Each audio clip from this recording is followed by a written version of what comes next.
Well, thanks for joining us, Samir and Michael. This is super exciting. We've been working partners for over a year now, and so it's going to be really exciting to kind of talk a little bit about kind of circular city sustainability, in particular here in Chicago, and how that fits in both into some of the work that you all are working on, but also just the future state of a modern city. And so, really excited to have you talk with us today. Maybe it would be best to kind of start with a little bit of introductions, and then we'll kind of get into a little bit of some of the questions around sustainability, Chicago, circular city, those types of things. So maybe, Michael, if we can start with you, then Samir, and then Eric. Morning, Garry. Thanks for having me on your show. My name is Michael Fassnacht. I'm the Chief Marketing Officer for the city and the CEO of World Business Chicago, which is the economic development arm of the city. And Samir? Hey, Garry. Samir Mayekar. I'm the Deputy Mayor for Neighborhood and Economic Development here for Mayor Lightfoot in the city of Chicago. This topic is near and dear to me because for the past 10 years, as you know, before I joined the city government, I founded and led a clean energy focused company. So I'm really looking forward to having this conversation with you. Great. And then Eric, round it out. Yes, Eric Lewandowski, Director of Public Sector here at Rheaply. Work Awesome. with both our clients in the federal government as well as city, state, and local governments. Recently began working with the city of San Francisco, and I'm excited to see more about what Chicago's priorities are in this space in the coming years. Awesome. Well, again, just thank you all for taking the time. This is such an important topic, and glad that Rheaply gets a chance to work with the city around this topic and kind of being a leader in this space. So maybe just to kind of kick it off for our listeners, there's a lot of definitions around what circularity is, what circular cities are, cities without waste, cities that use their waste to empower new businesses.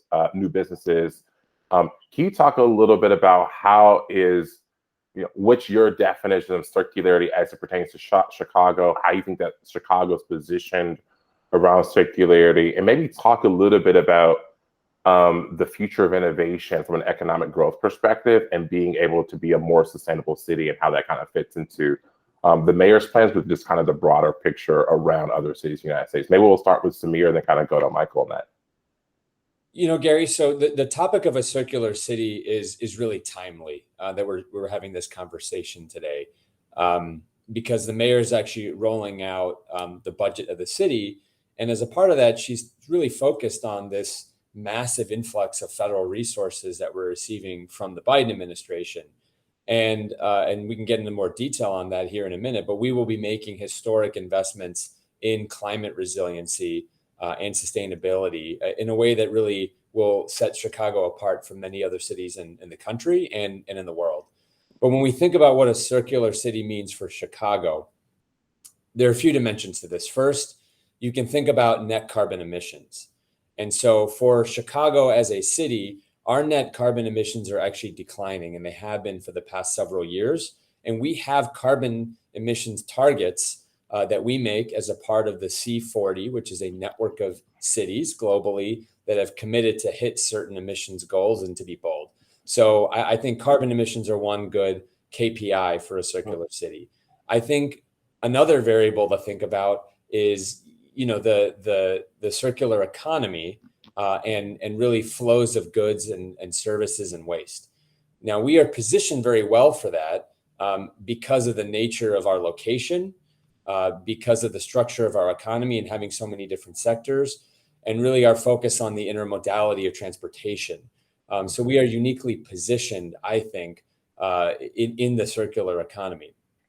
And then finally, and this is what I was alluding to earlier with the investments, Chicago is positioned well for the circular economy because right now we have resources that we will never have for generations. Mm-hmm. And so when you combine our carbon emissions goals, when you combine our focus on the circular economy with actually having resources for the first time in generations, this is the right time to be in this space. And I think that's why we're also excited about the future of Rheaply.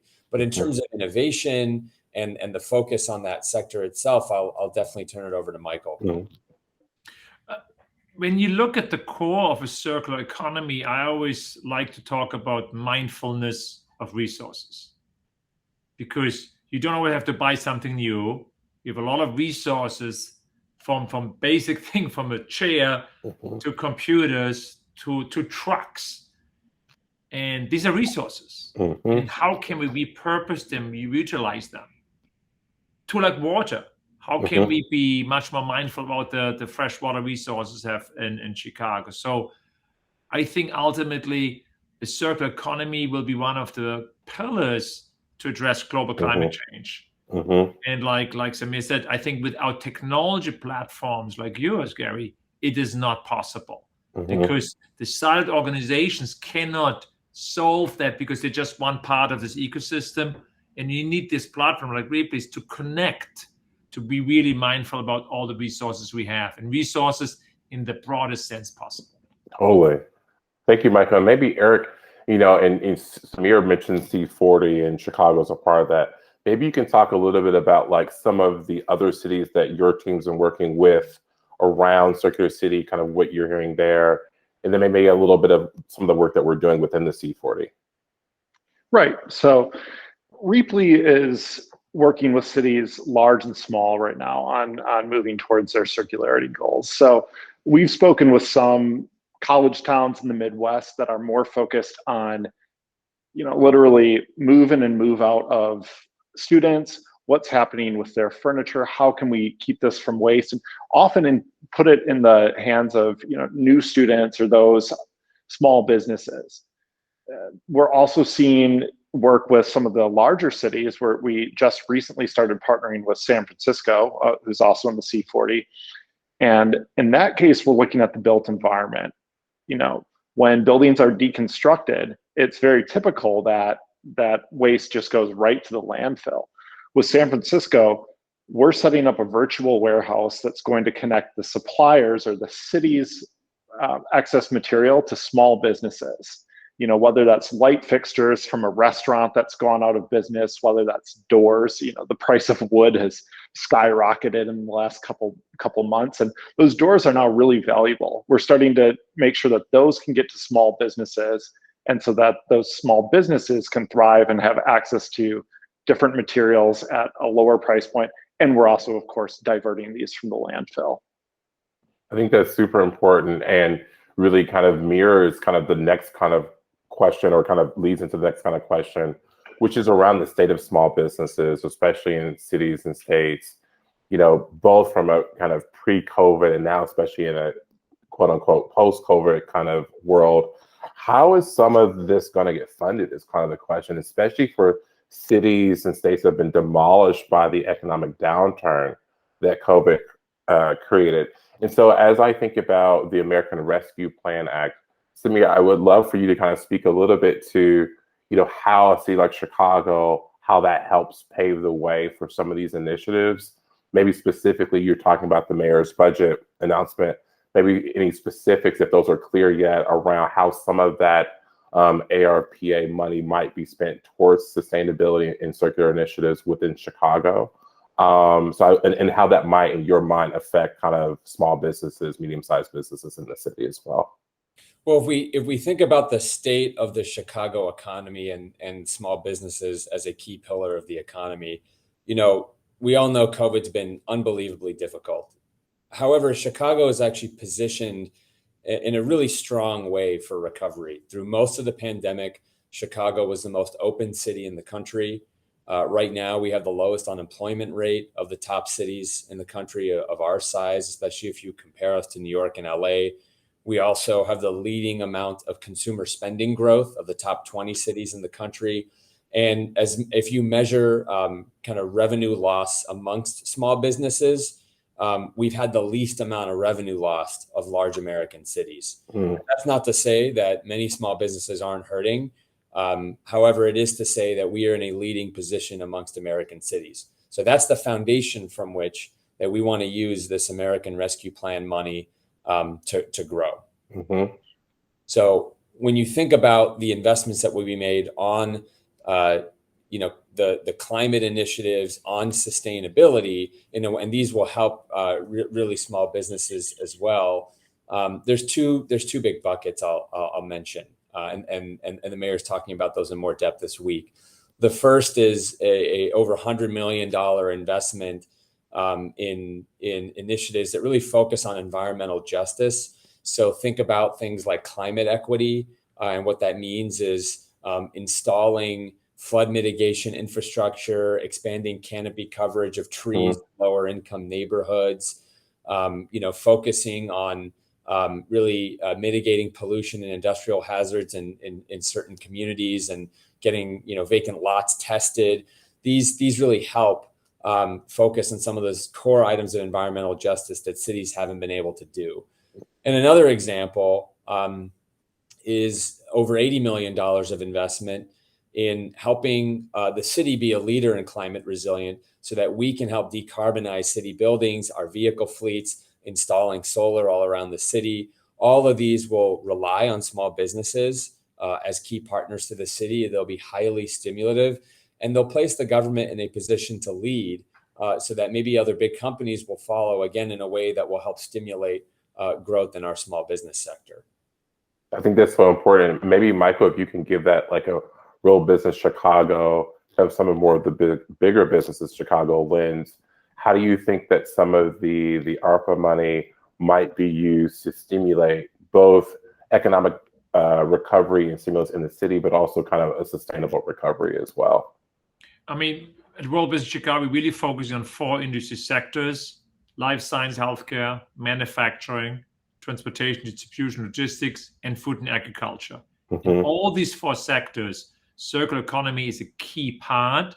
And what we're connecting the big corporations, the small business community, university and research centers, and the innovation ecosystem in Chicago to come up with solutions. Because I think, back to your question about small businesses, if you isolate small business, I think it's tough to survive long term. You need to be connected digitally. You connect our platform so you are on the circular economy. You could connect it to other large companies who could be a buyer or partner of yours. And that's really what our core of our mission is. Yeah, and I think that's so important. And Eric, maybe, you've been having conversations with county, your team has been having conversations with counties and states and cities around this new funding, what it can do, both in just, again, general economic recovery, but also in particular around sustainability as a part of that recovery package. I wonder, are there some threads or insights that you can share with the folks listening around some of the conversations you've been having outside of Chicago around ARPA funding and how people are trying to get their hands around it? Right. I think that our conversations around ARPA funding typically fall in 2 main buckets. One is around the small business empowerment and lifting up small businesses and communities disproportionately affected by COVID. Actually, the other side, I'll pivot a bit from the sustainability. There's also a public health element to this. Back in 2019 and 2020, Rheaply's resource sharing platform was enabling PPE to move from one small business to another. And as we look at, future pandemics or economic shocks, even, leaving ARPA aside a bit, recovery from natural disasters, having an inventory of the materials that your city has and making sure that those can be shared is both a public health aspect as well as economic resiliency. And we're finding that these all kind of streamline together into making the small business communities more resilient. That's conversation is typically going over pretty well with all sorts of cities and counties that we're speaking with. Yeah, totally. I mean, one of my reflections has always been that as connected as we are to the internet, we are actually not connected. And COVID actually exposed the fact that in cities, we couldn't actually find things that actually existed outside the kind of normal kind of global supply chains. And maybe this is a good question for Samir, like from a both climate, but also future COVID resiliency perspective. What's your thoughts, or what's the city's thoughts about local supply chains, local economies, in being able to make those more resilient to these potential global inflections? Well, Garry, supply chains have been disrupted significantly, and this was happening before COVID, and I think COVID accelerated that trend. You have this simultaneous trend of, we all know the world is becoming more global, but many supply chains are now becoming more local.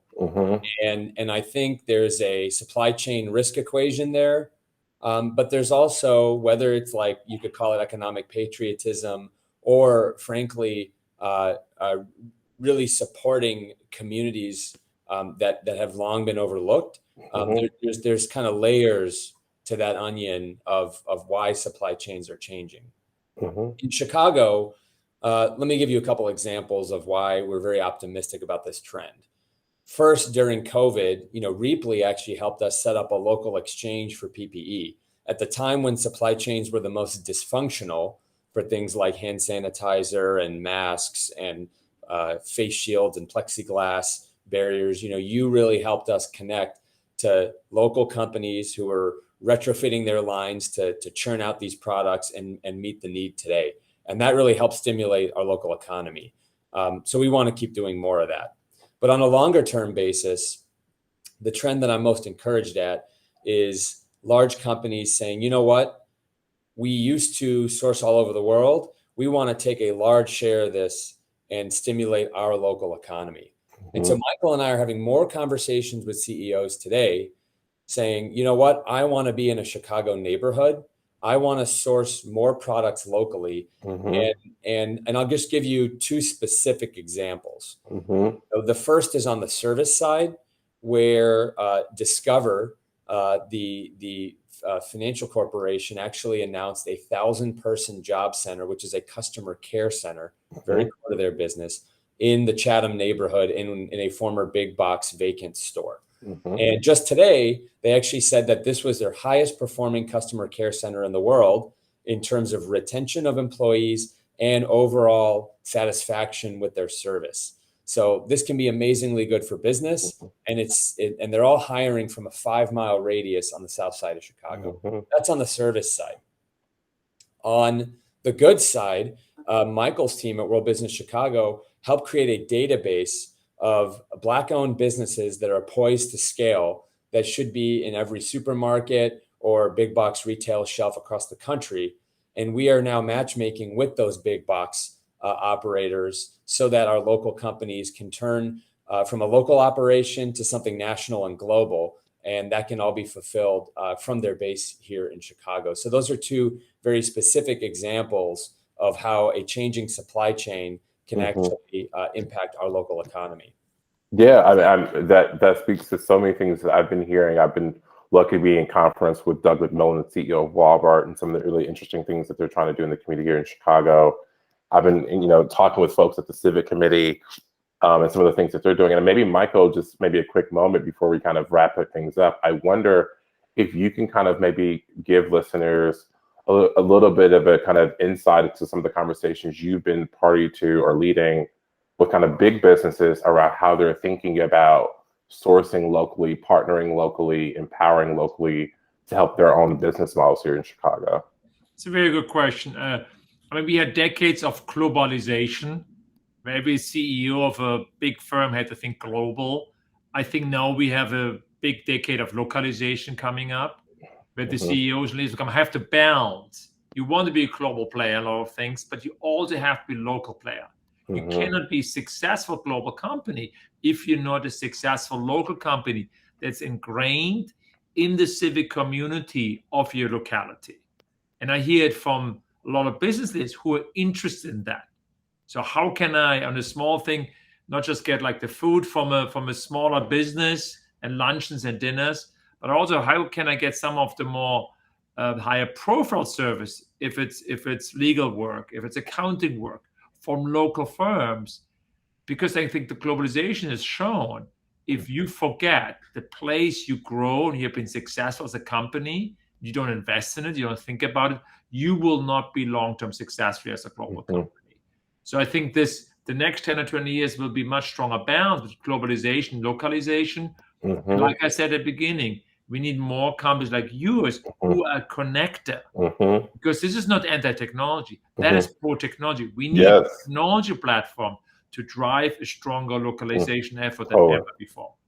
It's quite interesting that we actually need technology to drive the local connections, because to your point, 30 years ago is we needed technology to drive global connections.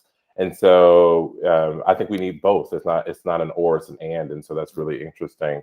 Maybe just as a wrap-up kind of topic, I'll kick it to Samir, but again, love Michael's point and lens on this is, as the mayor has committed to environmental justice, you just talked about that commitment, Samir, as a part of her administration. I was wondering, are there any circular economy initiatives that are underway, that are in the planning, that maybe you can either hint or highlight? And then two, if you could kind of speak to how is the city working to convene the right set of stakeholders from nonprofit, faith-based, NGOs, small and large companies to really operate a circular economy and or to operate her environmental justice agenda? Well, Garry, I'm going to make sure we invite our Chief Sustainability Officer to your next podcast. We can really go into depth here, but I'll focus on one item that's pretty basic on the circular economy that truthfully for decades we haven't done very well in Chicago, and that's the issue of recycling. We've been just really behind on having a high-performing recycling system here in the city, and that's something that the mayor is really committed to, and something we are going to be making more investments in. So that's one, very practical example. But I do think as you have these follow-up podcasts, our Chief Sustainability Officer, Angela Tovar, who is just a leader on this topic, I think it's great to have her on, and she can talk about some of those commitments. But as we roll out our environmental justice funding, it's going to be built on engagement with industry representatives and community members. And so we love for Rheaply to be involved with that, because the future is bright here on the topic of sustainability in Chicago. And we're just getting started by today's announcement by the mayor of the city budget and allocation of federal funds. Awesome. Michael, I agree with Samir's recommendation, but I wanted to see if you had anything else to add before we kind of end the call. No, my last thought I want to share is I think we do a lot of great things already in Chicago. I think we have the better job of telling these stories because that brings people together. So I'm focusing a lot the next 12 and 18 months on telling some of the hero stories we have, because I think sometimes they got forgotten and we don't focus enough on them. Because when you tell them, then you can replicate them because other people see what the good things that are happening. So that is my focus as in my chief marketing officer role. Yeah, and what I'll just say, just kind of from a Rheaply's perspective, is I think Chicago has a great shot at being what I call the best modern big city in the world. Actually, I think it's very climate insulated. There's, from the dynamics of the economy, from the university systems, and what you're already seeing with a lot of clean tech coming to Chicago, I think there's a really massive opportunity for Chicago to kind of paint the picture and for other cities to kind of copycat that. And so I hope to be a working partner with you all in that journey, but also cheerleader. So that's it for now. Thanks all for listening. Thanks Samir, Michael, and Eric for making the time. This has been quite a pleasure. Thank you, Garry. Thanks, Garry. All right, see ya.